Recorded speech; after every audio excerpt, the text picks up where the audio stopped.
Shalom, selamat siang menjelang sore. Bertemu kembali bersama saya pada awal video saya.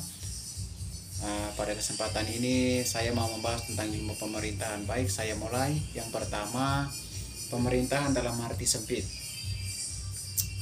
Hal ini mau menunjukkan pada lembaga eksekutif, misalnya dalam Undang-Undang Nomor 32 tahun 2004 tentang pemerintahan daerah.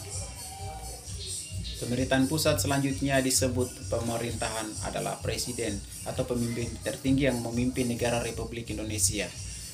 Pemerintahan dalam arti luas juga diartikan adalah segala urusan yang harus dilakukan oleh negara juga untuk mensejahterakan rakyatnya.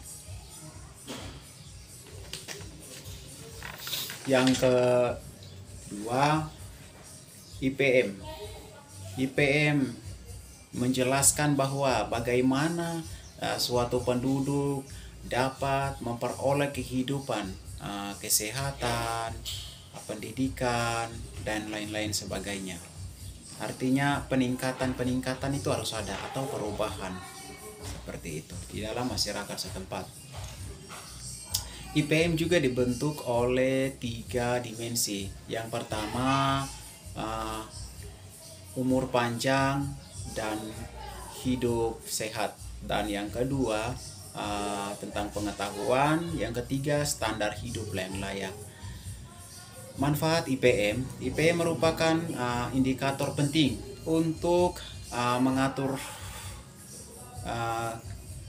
dalam upaya untuk membangun kualitas hidup manusia, masyarakat, atau penduduk setempat. Yang ketiga, pemerintahan dikatakan kebutuhan atau fungsi. Utama pemerintahan adalah untuk memberikan pelayanan yang sangat terbaik untuk memenuhi kebutuhan masyarakat setempat. Jadi, juga masyarakat harus bekerja sama dengan pemerintahan. Karena apa? Pemerintah yang dapat melayani, pemerintah yang dapat menjamin masyarakat setempat untuk memenuhi kebutuhan mereka yang mereka alami, yang mereka inginkan sesuai dengan keinginan mereka.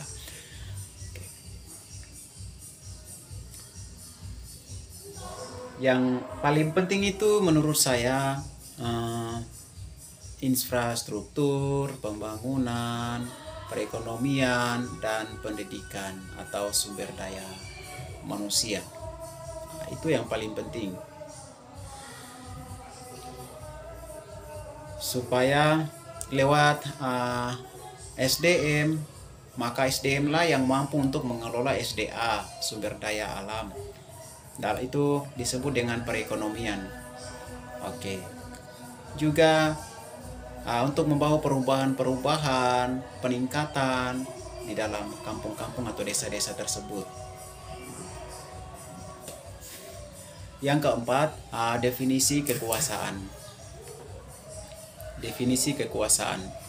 Definisi kekuasaan adalah kemampuan seseorang atau sekelompok manusia untuk mempengaruhi tingkah laku seseorang atau sekelompok orang lain sehingga tingkah lakunya menjadi sesuai dengan keinginan atau tujuan seseorang atau sekelompok orang untuk mempunyai kekuasaan tersebut. Sumber-sumber kekuasaan ada tiga saudara-saudari. Baik, yang pertama itu kedudukan. Sumber kekuasaan pertama ini bisa berupa jabatan saat ini. Misalnya seseorang memiliki jabatan sebagai ketua di sebuah organisasi, memiliki pangkat yang tinggi di bidang-bidang kemitraan atau kemiliteran dan sebagainya.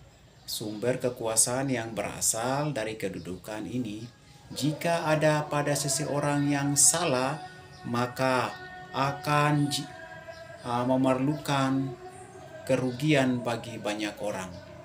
Seperti itu. Dan yang kedua, kekayaan. Kekayaan memang menjadi sumber kekuasaan. Kedua, sudah menjadi hal umum. Jika kekayaan yang dimiliki oleh seseorang bisa menentukan bahwa apakah seseorang itu bisa berkuasa atau tidak, ini menjadi pertanyaan.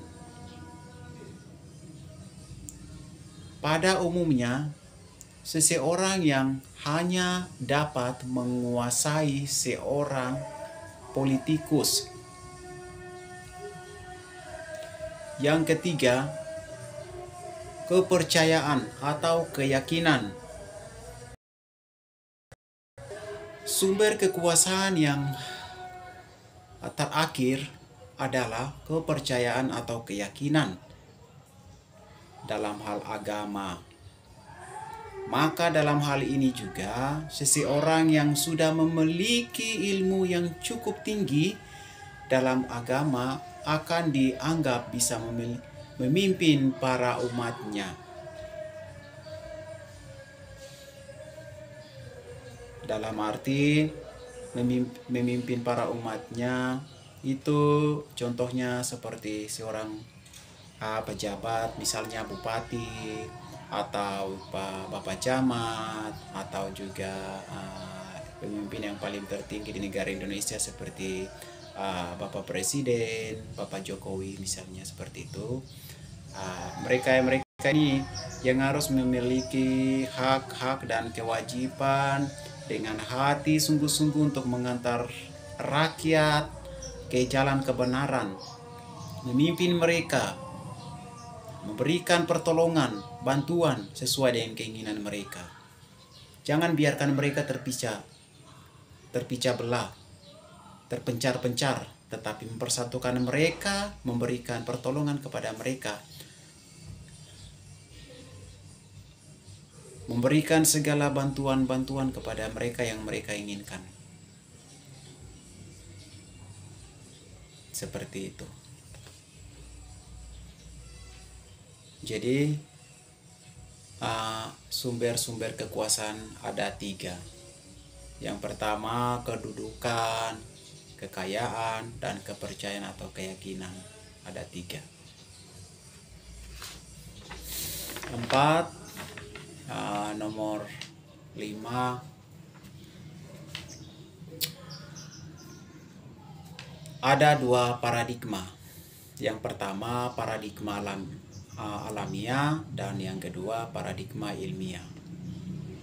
Yang pertama paradigma alamiah atau fenomenologi, yang paradigma yang bisa untuk memahami perilaku manusia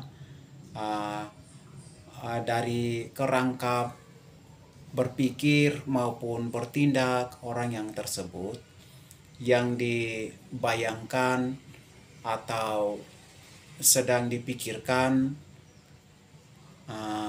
sehingga paradigma alamiah memfokuskan pada sebuah paradigma alamiah kenyataan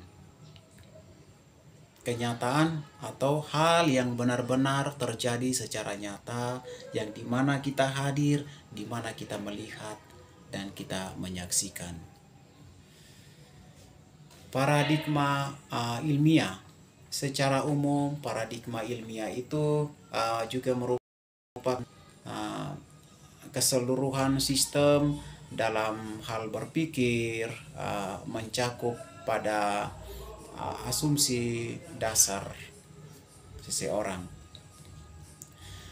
Maka penjelasannya adalah paradigma adalah sekumpulan keyakinan, dasar nilai teori, konsep, dan metode yang membentuk landasan dasar bagi pemahaman seseorang atau suatu disiplin ilmu.